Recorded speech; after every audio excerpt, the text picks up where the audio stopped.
Bienvenidos a Sin Filtro, la etiqueta de la noche SF Campañas. ¿Cuál es el escenario de la campaña electoral 2019 y sobre todo de la propaganda que se espera el próximo año ya con la convocatoria para elecciones generales en enero?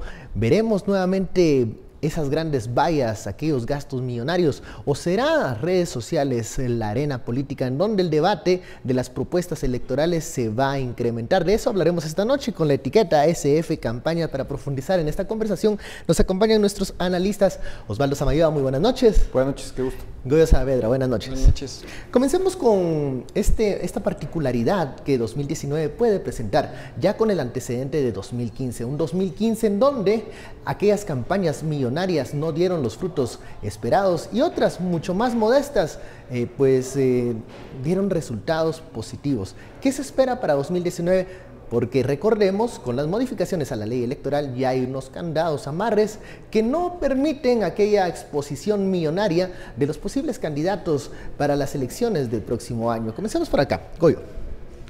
Bueno, definitivamente hay cambios importantes en los tiempos formales de campaña y las sanciones a posibles campañas anticipadas, que ya no van solo para el partido, sino digamos, han dilucidado o han permitido que se puedan dilucidar responsabilidades más específicas, incluida la de candidatos, pues es un freno importante. Si lo vemos en los tiempos, comparando los tiempos pasados, a estas alturas del proceso pasado y antepasado ya teníamos campañas anticipadas masivas. Ya teníamos emblemas de partidos políticos y vallas en toda la carretera para Occidente, el Atlántico. Esta vez no. Esta vez no. Y es porque los controles en ese sentido de las posibles sanciones o anulación de candidaturas pues generan ese desincentivo. Ahora, lo que es un peligro es que uno de los bastiones importantes que va a ocurrir en la próxima campaña es el control de los medios de comunicación, y en específico lo que está poco claro es el control de cómo se podría llevar a cabo el tema de redes sociales, comunicación digital, internet. La campaña pasada ya vimos efectos importantes de las nuevas tecnologías en la difusión de las campañas. Históricamente, Guatemala ha tenido 20 años en donde las campañas de tierra y la movilización del voto es un voto caro. De hecho, Guatemala tiene uno de los votos más caros de toda América Latina. Recordemos el acarreo de votos, ¿no? Por la ruralidad de la población. Ahora, hay que recordar que estamos en una transición, no solo geográfica de lo rural a lo urbano, que es importante y que el censo nos va a aclarar cuánto esto ha significado, pero también una transición etaria o generacional, en donde la gente es cada vez... pues hay muchos votantes jóvenes que están más acostumbrados a comunicarse vía redes sociales o internet, y en donde las campañas de este tipo pesan mucho. La campaña 2015 no fue la excepción, eso ya ocurrió. Vimos que la posibilidad de potenciar candidaturas como la del actual presidente se vio fuertemente favorecida por esto. Entonces el peligro importante es qué controles y de qué forma se puede evitar este tipo de campañas, o se puede, digamos, ponerlos en un ámbito que permita lo democrático. Y sobre todo que no nos lleve no solo a frenar las campañas anticipadas en redes sociales, que de hecho ya las estamos viendo. Hay figuras públicas vinculadas a partidos que están haciendo promoción de sus propias páginas en distintas redes sociales, Instagram, Twitter y Facebook, y eso debería estar siendo sancionado o debería estar siendo contenido por el Tribunal Supremo Electoral. Pero también el posible control a los ataques, difamación o campañas negras, que es un gran peligro que ya estamos viendo no solo en Guatemala, sino a nivel mundial. Y en Latinoamérica lo vimos en México, lo vimos en la reciente campaña presidencial de Brasil, y lo vimos en espacios más cercanos en Costa Rica, y lo que está ocurriendo actualmente en El Salvador. Entonces debemos empezar a pensar cómo se pueden abordar estos temas y si hay capacidad institucional para asumirlos. A ver, Goyo menciona dos particularidades. Una, que a esta altura, a este tiempo, ya menos de un mes, tal vez un mes y medio, de que se llegue a esa convocatoria con este nuevo calendario de elecciones, no tenemos aún claro los partidos incluso que van a poder participar. Y la segunda preocupación, que también es un área gris, ¿qué va a pasar con redes sociales, con estas áreas en donde la actual normativa no abarca esos espacios ni los aclara de una forma definitiva? Osvaldo. Bueno, yo creo que hay una realidad importante. Esa realidad de que no hayan campañas anticipadas nos lleva a un plano de discusión para estas nuevas generaciones, digamos. Normalmente, los partidos políticos en Guatemala sirven para los procesos electorales, pero no para aquellos fines de recolección de necesidades propias, ya sean comunitarias, municipales, departamentales, para transformarlas en políticas públicas y buscar su solución. El partido franquicia que han llamado. El partido franquicia es lo que ha sucedido. Hoy no quiere decir que la persona que pueda ser candidato no se pueda pronunciar o no pueda opinar. Lo que no puede hacer es promocionar su candidatura.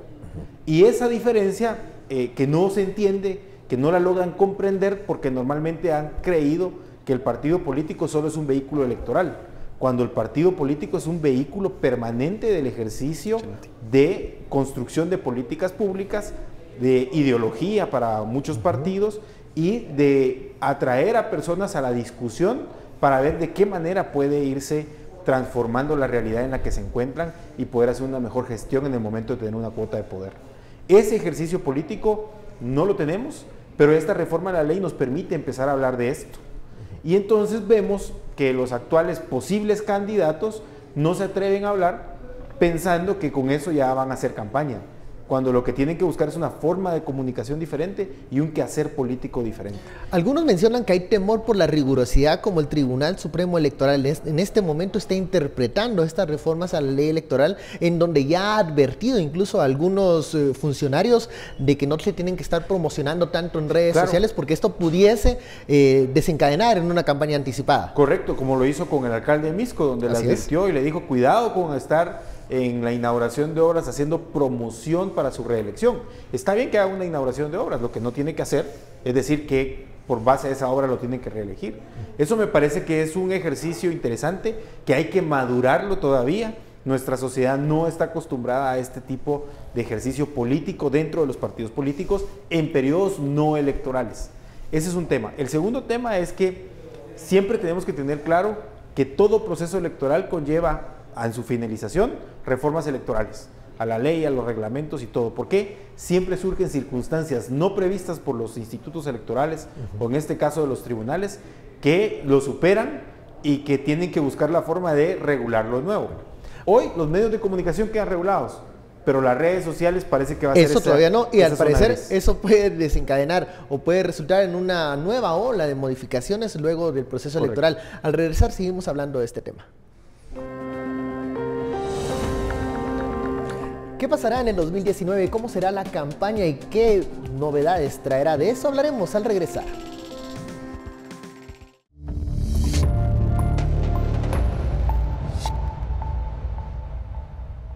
Regresamos a Sin Filtro, la etiqueta SF Campañas. Estamos hablando de los escenarios de la campaña electoral y cómo va a ser esta propaganda, qué tanto cambiará de 2015 para acá. Hablamos de las redes sociales, Osvaldo mencionaba, luego de la finalización de cada proceso electoral es bueno hacer un proceso de reflexión, de examen para lograr nuevas modificaciones que perfeccionen la ley electoral y de partidos políticos. ¿Será entonces este momento el que se utilizará para tratar de regular las redes sociales? Hay quienes advierten que la regularización de redes sociales puede provocar cierta limitante a la libertad de expresión. ¿Cómo podemos abordar este tema que sabemos va a ser posterior a los comicios? Sí, lo que hay que ver es que no se trata de tratar de regular redes sociales o regular el internet, sino hay que ser muy cuidadosos en el acceso a información, al debate de ideas, como bien lo plantea Osvaldo. Lo que hay que ver es cuál es la función de promoción, de propaganda, de publicidad, que vía esto significa propaganda no político, puede hacerse de utilidad en las redes sociales con fines políticos. Y eso es lo que sí podría estar adecuadamente reglamentado, adecuadamente supervisado y con una conducción clara de líneas que permita a los partidos entender cuál es su función. No podemos pretender que por más que limitemos el plazo electoral, se pueda dejar de discutir de política o se pueda dejar de tener una interrelación entre políticos en ejercicio o autoridades gubernamentales con la población, porque ellos siguen ejerciendo funciones. Entonces, las advertencias que ha hecho el tribunal es porque el fin último de la forma en que se han promocionado algunas de estas figuras es para promocionar su imagen. Entonces eso es lo que se trata de contener, no el debate de ideas, no el posicionamiento respecto de ciertos temas. Y eso es peligroso porque lo que vemos es que nos lleva a una cierta corrección política que va a terminar por ser un boomerang. Es decir, el votante finalmente va a ser más persuadido por posibles personas que sin tener una propuesta clara, sin tener viabilidad política de lo que puedan ofrecer, van a empezar a tratar de romper el molde de lo políticamente correcto para ganar rédito electoral, y eso no favorece a la democracia, no favorece el debate de ideas y de políticas que nos lleven a resolver lo que en este país no ha sido atendido, que son problemas estructurales. Goyo, mencionabas en el bloque anterior ejemplos como México, el mismo Brasil, que hace poco acaba de concurrir a las urnas, en donde se ha enrarecido el debate político y se ha caído más que todo en la difamación, en la propaganda de fake news, en aquellos posicionamientos extremistas. ¿Esta es una posibilidad o una preocupación para Guatemala? En Guatemala puede ser similar al caso de Brasil por el tipo de conexión a redes que tenemos, y hay que explicarlo un poco, ¿verdad? Brasil tiene reglas de uso de Internet y reglas de campaña electoral para el uso de vía partidos que son bastante claras. O sea, el problema no vino de ahí, sino que vino del uso sobre todo de campañas negras, fake news, vía difusión de WhatsApp. Y fue esta plataforma la que se utilizó porque permitía a esta plataforma la difusión de mensajes en contra de campañas sin un fin o sin una marca de quién las originó. Es decir, no era un partido contra otro, sino eran mensajes de campaña negra. Ajá. Las que se difundían vía WhatsApp. No es una plataforma que tiene un origen, sino que se empieza a circular de forma irregular. Y eso sí es un peligro en el contexto guatemalteco por la forma en que aquí son utilizadas las redes. Obviamente, a nosotros también, y por la forma en que están regulado el tema, nos podría digamos, generar impactos, el tema de la difusión de las redes tradicionales, Facebook, anuncios inclusive vía Google y muchos otros, que son actualmente lo que se está consumiendo en el mercado de publicidad en noticias. Son estas plataformas las que lo están consumiendo, y podrían ser estas a donde se aboquen los mensajes políticos, ya sea para promover campañas o para generar distorsión, y eso es lo peligroso, eso es lo que hay que poner la atención. ¿Qué pasa con esta posibilidad de generar distorsión el próximo año en el mensaje y en la propaganda electoral? A mí me parece que es una realidad, me parece que lo vamos a vivir. Tenemos actores políticos hoy, que hacen política hoy, que quieren reelegirse con muy poca capacidad de discusión política, de discusión de ideas, que lo único que saben hacer es destruir a su contrincante. No les importa y no tienen ningún tope ético como para ir a buscar y destruir a su contrincante. Y eso sin duda van a generar procesos de comunicación anónima, en donde van a tratar de destruir a la persona y no sus ideas. Y ese es uno de los grandes dilemas que tenemos que cuidarnos intelectualmente cada uno de los miembros de esta sociedad. No caer, no resbalarnos en ese tipo de mensajes, sino explorar y buscar realmente las ideas y conocer más a quienes vayan a ser los candidatos. Esto presenta un reto porque hay una brecha muy amplia entre los medios de comunicación formal en el área rural, pero en el área rural sí penetra todo el tema de teléfonos con estas redes, WhatsApp, Telegram y todas estas nuevas redes que hay de comunicación. Eso sí penetra porque Guatemala tiene muchísima comunicación vía celular, no tanto como puede llegar la televisión o como puede llegar un medio de comunicación escrito. Y entonces van a aprovechar a difundir más estos ataques personales que estas propuestas o ideas que los medios de comunicación estén tratando de transmitir. La última barrera entonces será el filtro que el ciudadano ponga hacia ese tipo de mensajes, porque ¿cómo podemos promover un debate de ideas y evitar, mejor dicho, la propagación de difamaciones o de campañas negras? Es sumamente difícil, y yo estoy de acuerdo que es cada uno de nosotros el que le va a poder poner un límite. Y eso con aquello de que tenemos un alto número de población que no tiene el acceso adecuado a la educación y no tiene el acceso adecuado a la información, por lo que por una vía los criterios de interpretación pueden ser manipulados y por la otra vía la información que le llegue puede ser sesgada netamente para que lo obtenga. Pongo un ejemplo, en algunos municipios, en algunas aldeas muy lejanas, es muy probable que el canal de cable local no tenga el control adecuado del Tribunal Supremo Electoral por debilidades institucionales, y este mismo canal de cable se dedique a desprestigiar a alguien de forma tergiversada, de forma que no se dé cuenta, que no lo logre controlar un auditor electoral, y a partir de eso penetrar en otros espacios. ¿Qué pasa con entonces las estructuras tradicionales que mueven el voto, sobre todo en el área rural en Guatemala?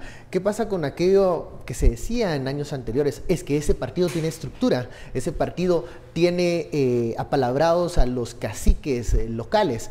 ¿Va a perder fuerza ese movimiento de votos ante esta ola de los mensajes en redes sociales, de la brecha tecnológica que aparece, que también en el área rural pues penetra? ¿Qué va a pasar con eso? Ahí hay que poner un gran depende, ¿verdad? Depende de qué tipo de elección estamos hablando. Si estamos hablando de elecciones de alcaldías o de consejos, corporaciones municipales, la movilización del voto es fundamental para en las áreas rurales en donde sigue funcionando eso así. va a funcionar de esa forma.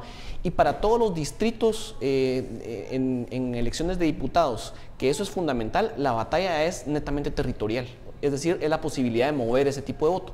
Ahora, en el agregado nacional, que eso significa en el listado nacional y en la batalla presidencial, ya la elección pasada nos marcó una tendencia, y es que el impacto final del voto netamente rural fue más o menos del 35%, es decir, fue una elección de casi el 65% de impacto urbano, y urbano me refiero a todo el país, ¿verdad? Urbano quiere decir las áreas condensadas cabeceras, de alta densificación, cabeceras y zonas que ya tienen, digamos, acceso a servicios que se pueden considerar urbanas, son la mayoría, y esta tendencia puede ser que nos lleve a un nuevo, más bien nos va a llevar a un nuevo crecimiento del impacto del voto urbano. Entonces ese voto es más barato, pero es más peleado porque el acceso a información es más diverso. Es más diverso. Entonces ahí tenemos, digamos, ciertos roles. Yo no me preocuparía solo, yo lo estoy señalando como un problema, el tema de la distorsión es una realidad que se va a vivir, y si no hay reglas claras o no hay posibilidad de sanción, vamos a tener una campaña corta pero crispada, pero lo que es cierto es que la campaña pasada también nos dijo que la población no se deja engañar por muchas cosas, y es una población que votó de manera marcada, de forma cruzada. Es decir, las ideas bien extendidas y bien marcadas tienen impacto, y eso es lo que podríamos apostar. Vamos a la pausa, la etiqueta SF Campañas. Al volver vamos al Congreso de la República, en donde los diputados avanzan en la aprobación de la Ley de Aceptación de Cargos.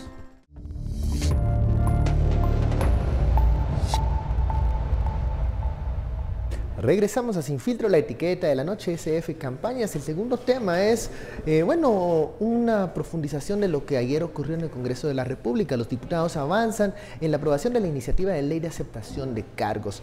Una normativa, una propuesta que puede ser un avance para el sistema de justicia, agilizar los procesos, pero que también hay que poner mucha atención porque pudiese significar beneficios para ciertos señalados.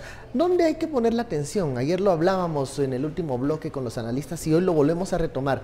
Esta iniciativa puede ser un avance, pero ¿qué significa en su globalidad, su generalización?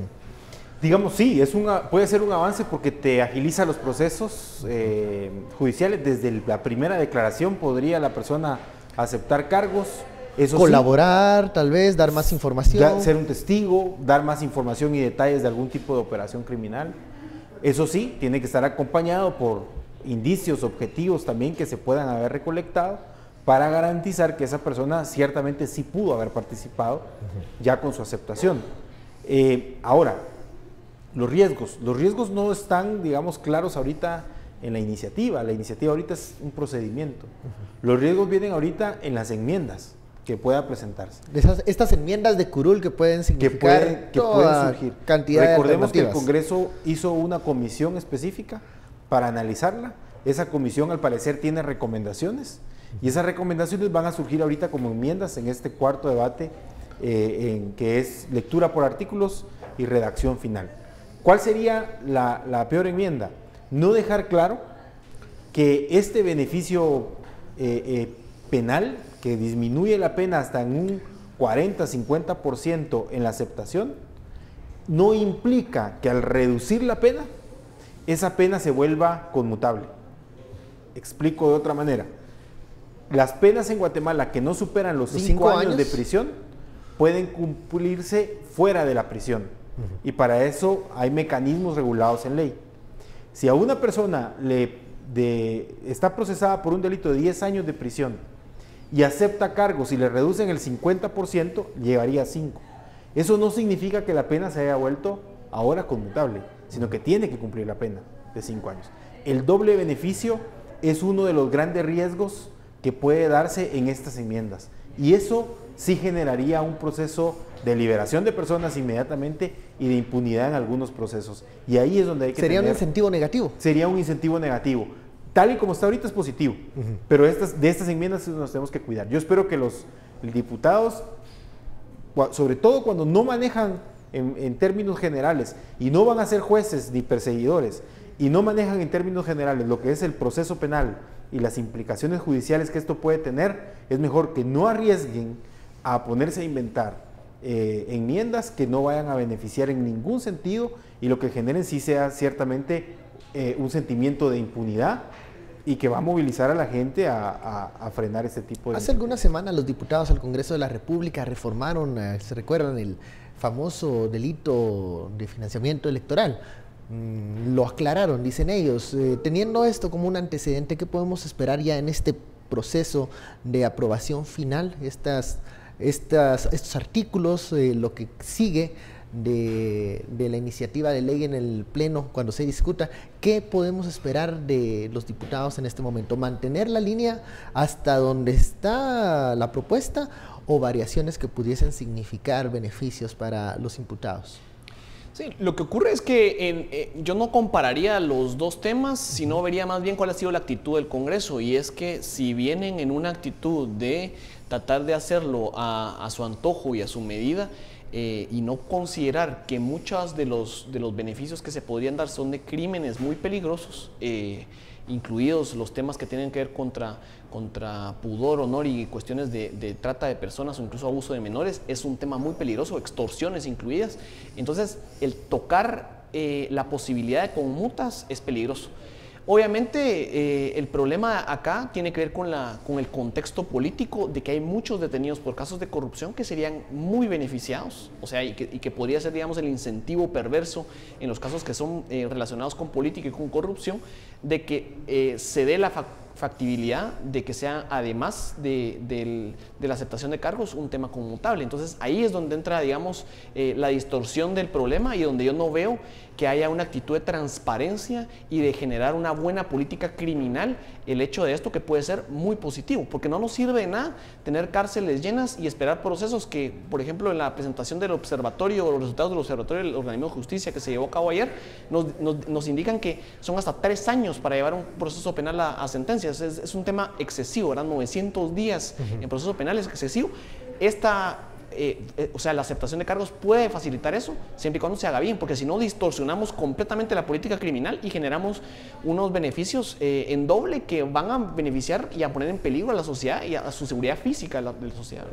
Por eso era mi pregunta, ¿el incentivo que pueden tener los diputados al Congreso de la República en este momento es agilizar los procesos o buscar beneficiar a algunos de estos implicados, sobre todo en los casos de corrupción?